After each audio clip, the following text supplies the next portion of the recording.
Sergio es operario en una fábrica maderera en la que trabajan 10 personas en su misma función. Gracias a las máquinas compradas por Juan Martín, el empresario, producen 5.000 sillas por mes. Un día, Sergio se pone a hacer cálculos y se da cuenta que sus necesidades básicas y de esparcimiento se cubren con el valor de 150 sillas. De este modo, el salario mensual que lo dejaría satisfecho sería equivalente a 150 sillas. Pero Sergio produce alrededor de 500 sillas en ese lapso de tiempo. Entonces razona. Si pudieran prescindir del empresario, él y sus compañeros se limitarían a producir 150 sillas cada uno, es decir, 1.500 sillas en total. Entonces, cubrirían sus necesidades y podrían irse a su casa habiendo trabajado tal vez 2 horas diarias. Podrían dedicarse el resto del tiempo al ocio o al esparcimiento. Entonces, ¿qué teoría podrá ayudar a Sergio y a sus compañeros a hacer esto posible?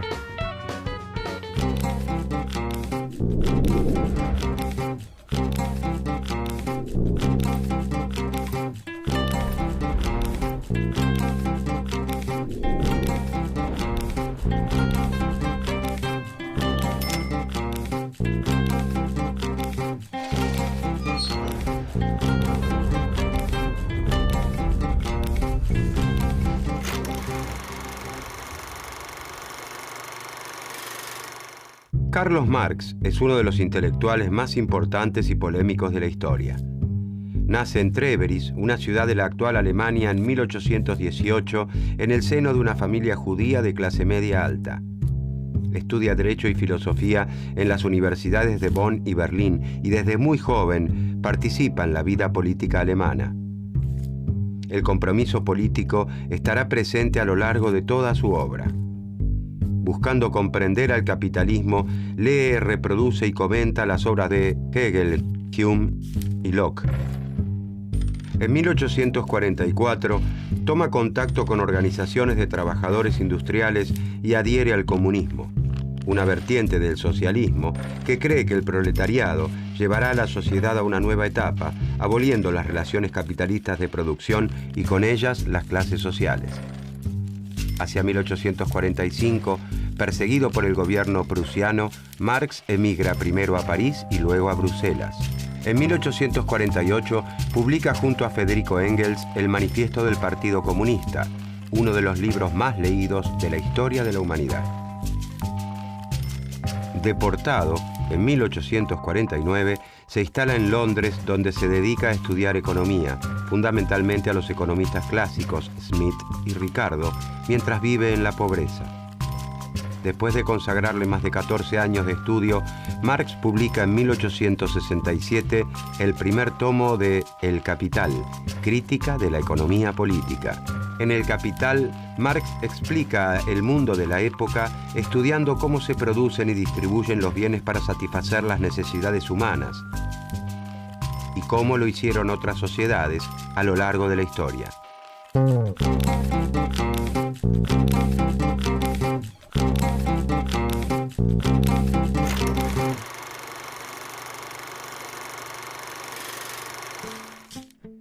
La revolución industrial le había permitido a Gran Bretaña incrementar extraordinariamente su riqueza. En ese camino también estaban los Estados Unidos y las principales potencias del continente europeo. Pero a mediados del siglo XIX en Inglaterra, donde se vislumbra el mundo por venir, la prosperidad no llega a las clases bajas. La mayoría de los núcleos urbanos industrializados vive en condiciones de miseria. No hay legislación que proteja a los trabajadores. Las jornadas de trabajo son ilimitadas. El descanso dominical es un precepto que se incumple religiosamente. El trabajo infantil es moneda corriente en aquellas fábricas. Las desastrosas condiciones de higiene son moneda corriente en estos espacios. A medida que la industrialización avanza, los obreros europeos comienzan a tomar conciencia que su esfuerzo cotidiano es el que enriquece a los dueños de las fábricas. El hambre de justicia y el descontento comienzan entonces a reunirse, a identificarse como clase y a organizar formas de protección y ayuda mutua y de protesta y rebelión. surgen los primeros sindicatos y con ellos las primeras huelgas para reclamar el aumento de salarios, la disminución de la jornada laboral y la protección ante accidentes laborales. En 1864 se crea en Londres la primera Asociación Internacional de Trabajadores, conocida como la Primera Internacional.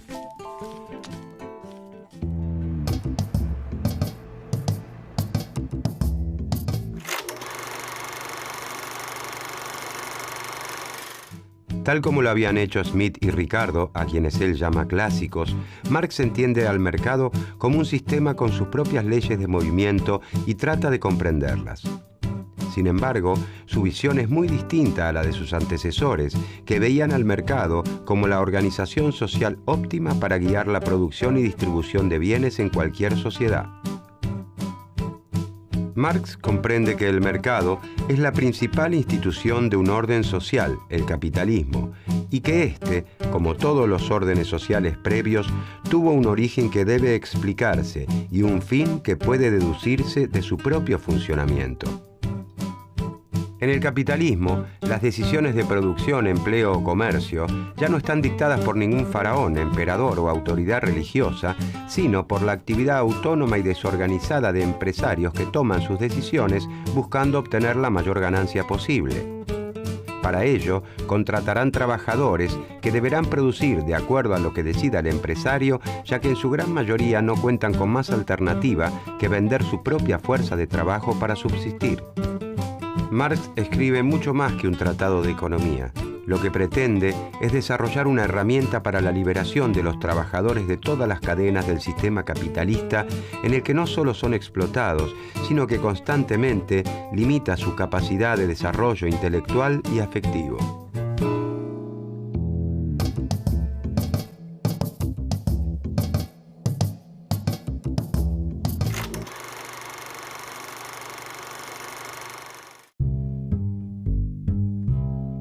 Los pensadores clásicos sostenían que el precio de los bienes dependía del trabajo que requería su producción. Cuanto más trabajo se requiera en una sociedad para producir un bien, mayor valor tendrá. Marx continúa esta línea de análisis, pero agrega que los bienes del trabajo humano no siempre fueron hechos para un mercado y tuvieron precio. El acto de comprar y vender, que tan natural parece, era una actividad marginal para muchísimas sociedades primitivas. De allí que para Marx, el elemento fundamental de la economía capitalista es la mercancía. Mercancía no es sinónimo de producto o de bien. Los productos y los bienes, las cosas útiles, han existido en todas las sociedades. Mercancía es todo bien que tiene un valor de uso y un valor de cambio. La mercancía es un valor de uso porque resulta útil y un valor de cambio porque se produce con el objeto de la venta. El lavarropas, que exhibe la casa de electrodomésticos, la mesa, que se vende en una mueblería, los cosméticos del catálogo que nos muestra una compañera de trabajo, todas son mercancías. El dinero desempeña un rol muy importante aquí, ya que actúa como un equivalente universal que traduce el valor de cambio de todas las mercancías y permite conservar y acumular ese valor a lo largo del tiempo. Existen muchos objetos útiles que no son mercancías. Se producen para satisfacer las necesidades de quien los crea, sus amigos, sus familiares. No son mercancías porque no se producen para la venta. Por ejemplo, cocinar una torta de cumpleaños para el primer nieto o prepararse un sándwich como vianda en el almuerzo.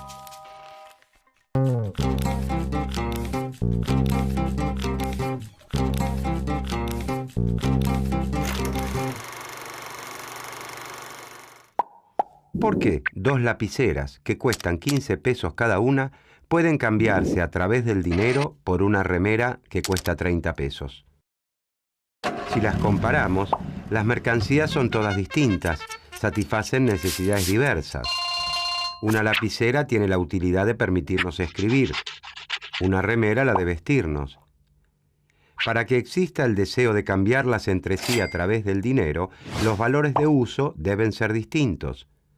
No tendría sentido cambiar una remera por otra. Queremos cambiar remeras por lapiceras. Todas las mercancías se igualan en el intercambio o compra-venta.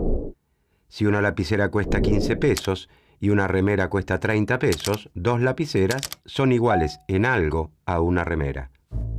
¿Por qué la remera se iguala a dos lapiceras y no a 5 o a 15? Porque tienen algo en común y de la misma magnitud. Marx afirma que existe una sustancia que las iguala aunque no la podamos ver. Y esa sustancia, según Marx, es el trabajo humano. Los trabajos para fabricar remeras o lapiceras, por más diferentes que sean en lo concreto, pueden reconocerse como trabajo en general o trabajo abstracto.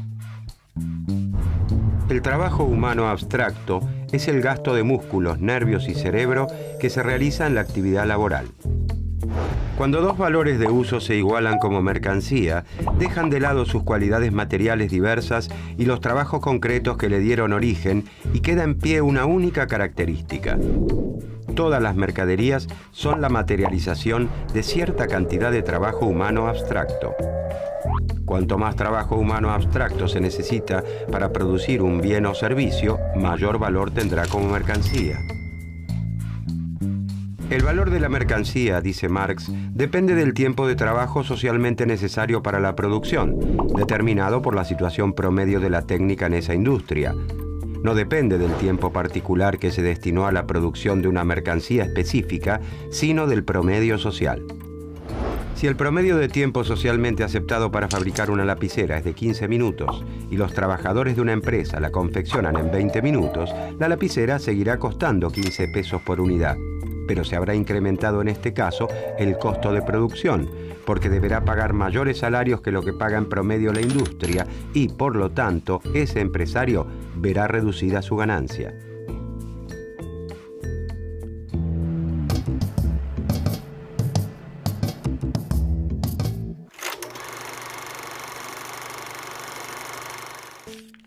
El objetivo del empresario capitalista, el motivo por el cual invierte, es conseguir una ganancia mediante la venta de los productos de su empresa, es decir, vender los bienes a un valor superior a los costos que ha requerido la producción. Marx afirma que en el sistema capitalista, la producción implica la explotación del trabajador por parte del capitalista. No importa que un patrón individual pague buenos salarios, participe de actividades de beneficencia o que sea una buena persona, padre afectuoso o amigo entrañable. En tanto capitalista, es un explotador, porque paga a sus trabajadores apenas una parte de lo que ellos producen. Para Marx, en una economía donde no existiera la división de clases entre capitalistas y trabajadores, en la que todos fueran productores independientes dueños de sus herramientas, el trabajador recibiría todo el producto de su esfuerzo. El panadero, el herrero y el zapatero cambiarían sus mercancías por dinero para inmediatamente conseguir las mercancías que necesitaran, y las mercancías que obtendrían tendrían la misma cantidad de trabajo incorporado que la suya. Así, según la teoría de Marx, si para fabricar una puerta se requiere un día de trabajo y para un par de zapatos alcanza con media jornada, el zapatero debería entregar 2 pares de sus calzados para que el carpintero le entregue la puerta. Pero en el régimen capitalista de producción, los dueños de los medios de producción, como las plantas fabriles, las maquinarias o los instrumentos de trabajo, son los capitalistas. Los trabajadores venden su fuerza de trabajo en el mercado a cambio de un salario para poder vivir y mantenerse. Siempre hay practicantes de oficios independientes, pero la tendencia indica que son reemplazados por la organización empresarial. Mucho más cuando aumentan los costos de sus herramientas de trabajo y un trabajador independiente ya no puede adquirirlas. La burguesía o clase capitalista es la dueña del capital. Capital es el dinero que se utiliza para obtener más dinero. El capital productivo es el que invierten los capitalistas en la compra de medios de producción y fuerza de trabajo para producir mercancía, obteniendo así una ganancia. La búsqueda del lucro es el motor de la sociedad capitalista. El capitalista produce porque espera obtener un plus luego de la venta.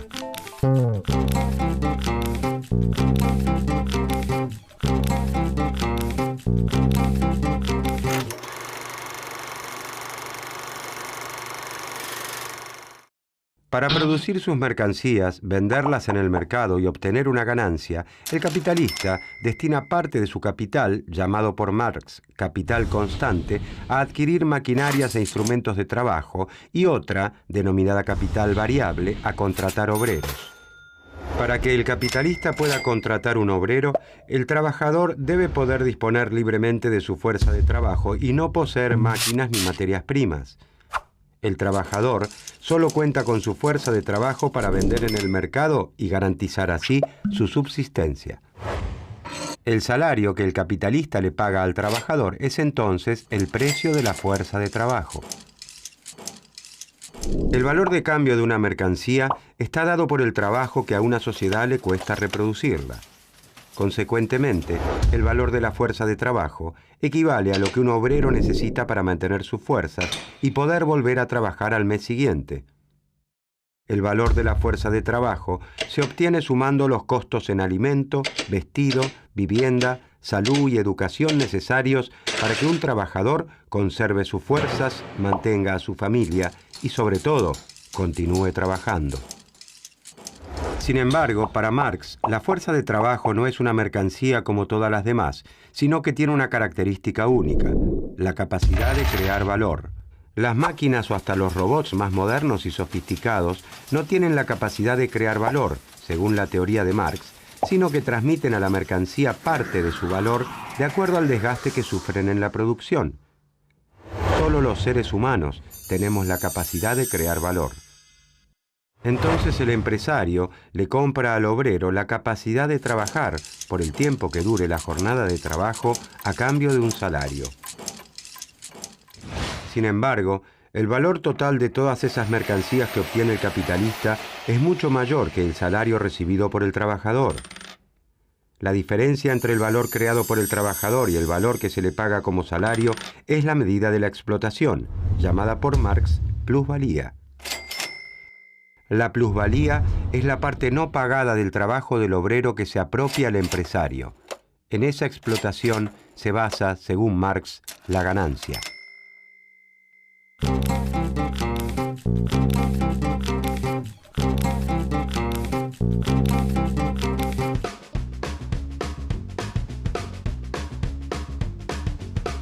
La fábrica de sillas donde trabaja Sergio junto a otros 9 operarios produce 5.000 sillas por mes.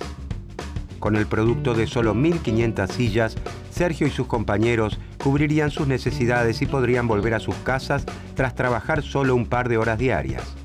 Sin embargo, el contrato laboral le permite al empresario Juan Martín disponer de 8 horas diarias de trabajo, es decir, de 6 horas más que las necesarias para cubrir el costo salarial. Luego de pagar los salarios equivalentes a 1.500 sillas a Sergio y a sus 9 compañeros trabajadores, Juan Martín, el capitalista, dispone de 3.500 sillas más para vender en el mercado que le representan su ganancia.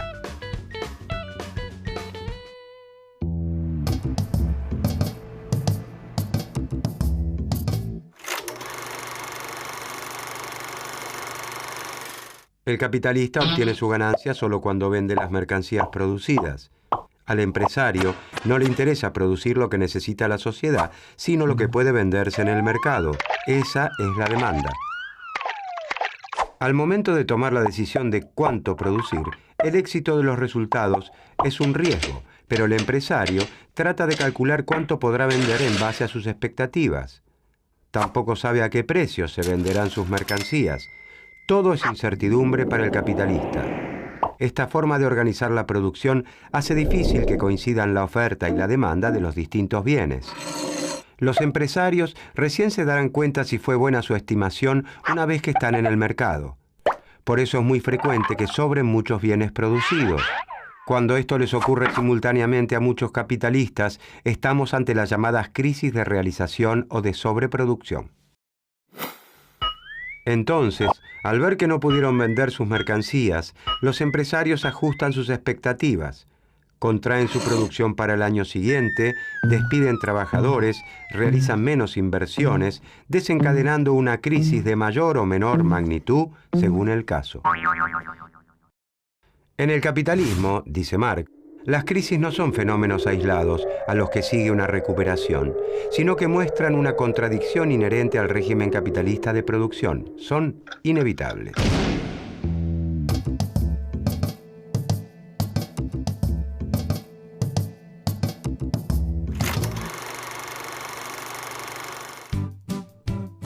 Marx es un gran analista de la sociedad capitalista. Percibe la potencia productiva del capitalismo junto con la desigualdad creciente que engendra mientras se desarrolla. Reconoce que el sistema funciona a la par del enfrentamiento de grupos antagónicos. Los conflictos y tensiones sociales adquieren un rol central en su análisis. Para Marx, la paz y la supuesta armonía social que ve el teórico Adam Smith son ficticias.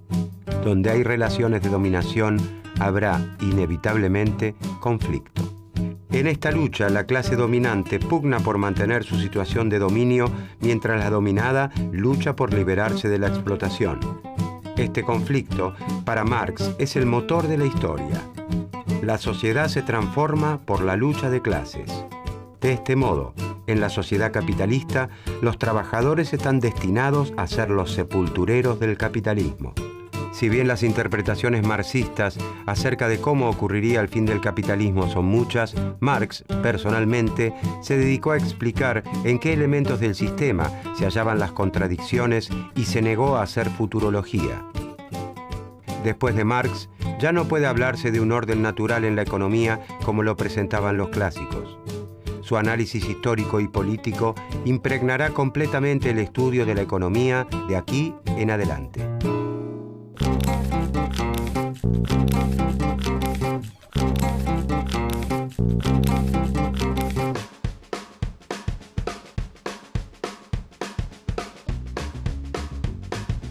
Los trabajadores de la fábrica maderera produjeron 5.000 sillas, porque el empresario Juan Martín había estimado que las vendería fácilmente en un mes. Juan Martín se sentó a esperar las ganancias y el mercado lo sorprendió. La demanda efectiva fue de 6.000 sillas. Como primera medida, Juan Martín anuncia que venderá su producto a un precio más alto y para el próximo periodo anuncia que fabricará 6.500 sillas. Como la situación se repite en todas las industrias del sector, todos los empresarios quieren contratar más trabajadores. Sergio y sus compañeros se organizaron y movilizaron. Ahora están en condiciones de reclamar un sueldo más alto.